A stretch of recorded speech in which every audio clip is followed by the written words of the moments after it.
Greetings, YouTube. It's late. I should be in bed. But hashtag Team Insomnia lives on. It has been since Monday, which technically it's Tuesday, because again, I should be in bed. Exactly 7 years ago, I downloaded MCOC. 7 years. I've known so many marriages that haven't lasted twice. Well, I was going to say half that long. I've lasted twice as long as some marriages that I've known. On top of that, that's almost like 2 full presidential terms in the United States. That's definitely 2 full when it's non a pandemic, like Olympics, World Cup, you name it.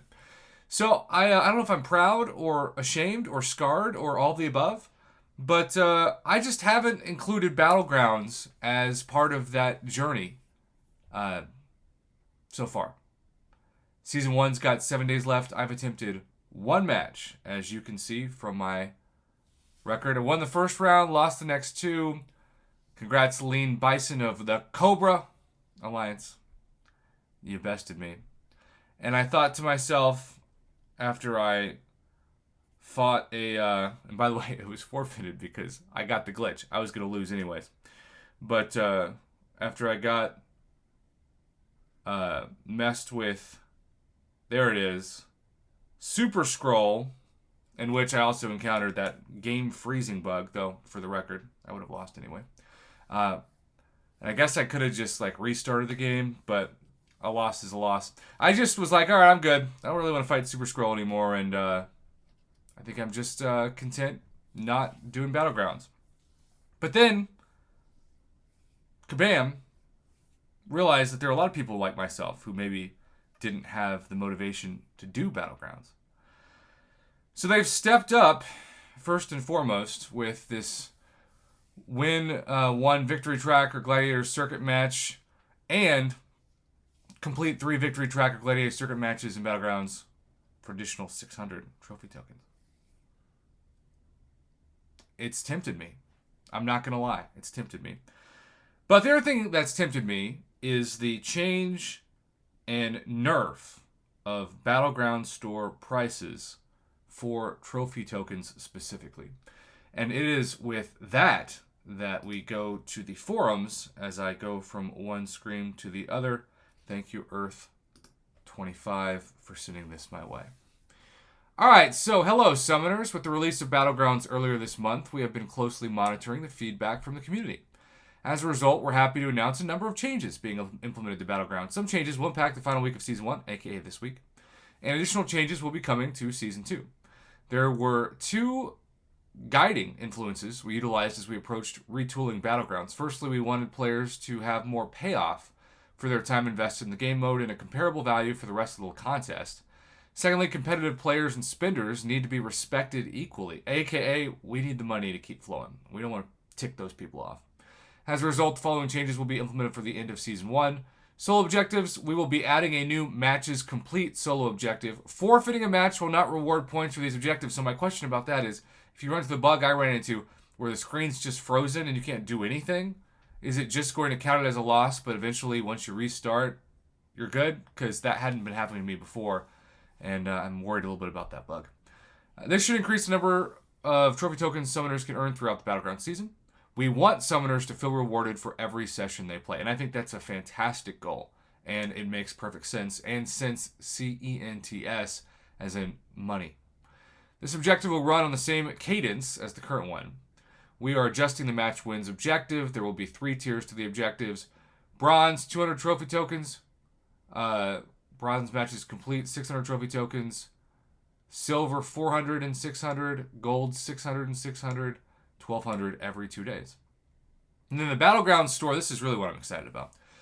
We're reworking the Battleground store, complete with reduced cost, increased purchase limits, and the addition of 6-star rank 4 materials to the Thronebreaker store. So yay for Thronebreaker being the cutoff and not Wallet Breaker, aka Paragon. Additionally, players will be compensated for the price differential of items purchased before store prices are updated. That is awesome compensation. Battlegrounds compensation and changes are fantastic because I know several of you who've spent trophy tokens on the store and thought, man, this just feels like it's overpriced. Well, now you should get some percentage of a refund based off of what Kabam put here. Again, Kabam started off this week really well. I love to give credit where credit's due. I know there are people who are only going to be sent videos or watch videos that are critical of Kabam. I hate that about the human nature. I hate that about the reputation that I get for being Mr. Negative, but it's videos like this that I just know they're still going to exist on my channel. Even if people don't watch, I can send them the link and say, if you think I'm just always enjoying complaining about Kabam, remember the times where I love to praise them, and I love praising them here. All right, so we can see the Battleground store has the update where now you have several things that are cheaper. One thing that I know some of you were talking to me about was just how much you love 6-star sig stones. Check out the difference. Before the limit was 10, now the limit is 50. What? 50 6-star generic sig stones. That by itself is incredible. And you can see the 6-star hero shard cost. For Paragon, it's down to 450. 450, where below it was 680. That's a pretty sizable difference.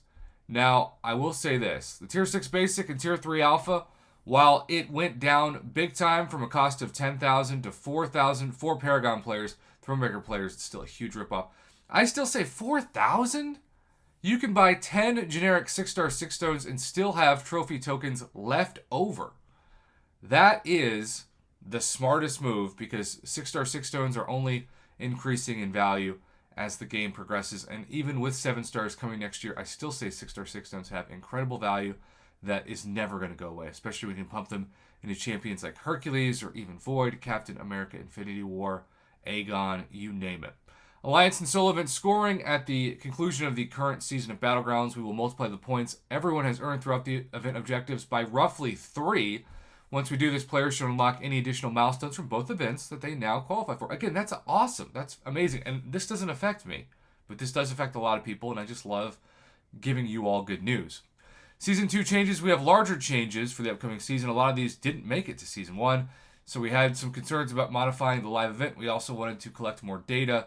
Updates to Alliance and solo events. Players will be able to contribute progress to these events when using quest energy to enter matches. Thank God.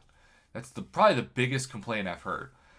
Victory Track will have more trophy tokens that are more evenly distributed across all ranks. Gladiator Circuit will see a meaningful increase in trophy tokens. Increased accessibility of trophy tokens paired with changes to the Battleground store will compound their value. I don't see a downside to this. I'm sure there will be some complaints in the comments because there are always complaints in the comments. But between the compensation for people who've already spent in the store, which should help morale, and then just the overall nerf of prices for so many people, I'm happy about this. I love the Alliance Quest and Alliance War energy that I never even thought would be a thing, but I've already heard from people, especially in Alliance War, that it really has helped their mental health in the game, which is always why you do quality of life improvements. And I'm also just excited for this. So, Kabam, good job starting this week. It felt like it was a trick more than a treat when we had that calendar bug that I got like 1,000 messages for. That's an exaggeration, but I didn't really get 1,000 messages. I made like 20. But you fixed it, and then you added all this. So I think October started out fantastic. Once you get past the calendar bug and the overpriced Paragon deal and the Thronebreaker deal that really people didn't feel like matched what they were looking for, this stuff, which is not $70 or $40, is great. So kudos to Kabam. They listen to the player base, and we're seeing the changes. That's an effective company that cares about the game not dying in 2023, and I am here for it.